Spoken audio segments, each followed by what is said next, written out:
Old P road आहे हा आणि वातावरण बघू शकता कशा प्रकारे आहे, त्यामुळे साप येत राहतात। सर तुम्हाला कालपासून दिसायला कोणाला दिसला आज?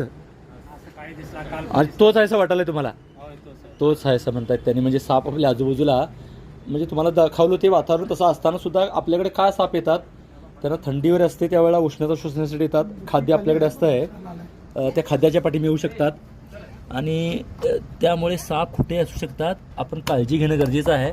आणि म्हणून जुन्या घरापेक्षा मी नवीन घरात ज्या साप पकडतो लक्षात घ्या, त्यांना अगोदर दिसला आणि एवढाच होता सापाचं सांगता येत नाही, पण पहिला पकडतो याला। आणि नाग आहे लक्षात घ्या, आपल्याला बघितल्यावर ते पळायला लागतात। नाग आहे म्हणजे आपल्याला फणा दाखवल्यावर आपली खात्री पडते, नाही तर बरेच लोक नाग नाही धामण आहे म्हणून वाद घालायला लागतात। लक्षात या 22,000 साप पकडलेत, हे काय मोठेपणा म्हणून सांगेन आपण, आम्हाला साप खरी माहिती लोकांना सांगायची आहे। एखाद्या पाण्याळ्या सापाला आम्ही विषारी म्हणून सांगणार नाही, खरंच विषारी असेल तर त्याला बिनविषारी म्हणून पण सांगून लोकांची खोटी भीती दूर करता येत नाही, कल्पनेत आपल्याला राहता येत नाही। साप बऱ्याच आपल्या आजूबाजूला राहतात, हा पकडलो म्हणजे दुसरे असतात। बिनविषारी जरी पकडला आपल्या आजूबाजूला विषारी नाही असं सांगता येत नाही, लक्षात घ्या। पण आपला हात पाय पडू नये हे महत्त्वाचं आहे। यांना कालपासून साप दिसायला, दुपारी दिसला होता, परत इथं आला, लक्षात घ्या। बेडूक आहेत काय त्यांना खाण्यासाठी येतात।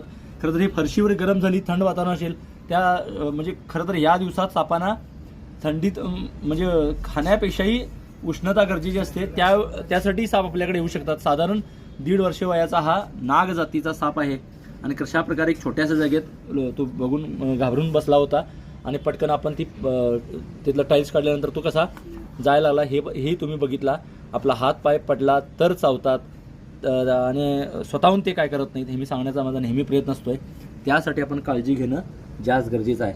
फणा न काढताही सापाला ही डिझाईन दिसते, आपण ओळखायला सुरुवात करायला पाहिजेत। खरं तर सगळे साप जवळपास सारखे वाढतात, पण आपण नेहमी बघत राहिले नाही, आपल्या जवळच्या सापांची लिस्ट बनवली आणि त्यांचं लक्षात ठेवलं। खरं तर विषारी साप जे 2-3 आहेत, नाग, मन्यार, घोणस, हे आपल्या जवळचे महत्त्वाचे साप, त्यांचा जरी अभ्यास केला तर बाकीची बिनविषारी तसा आपण अंदाज लावू शकतो, हळूहळू सापांना ओळखता येऊ शकते। फणा न करता सुद्धा हा कसा दिसतोय तुम्ही बघू शकता। सापाच्या स्वभावावरती सगळं अवलंबून आहे, हा थोडासा शांत आहे तुम्हाला असं वाटतोय, नाहीतर आपण साप पकडा असं मी सांगत नाही आहे, पण ते स्वतःहून काय करत नाहीत हा सांगण्याचा माझा प्रयत्न असतोय आणि आरामात सापडा असं म्हणावं लागेल। धन्यवाद मित्रांनो।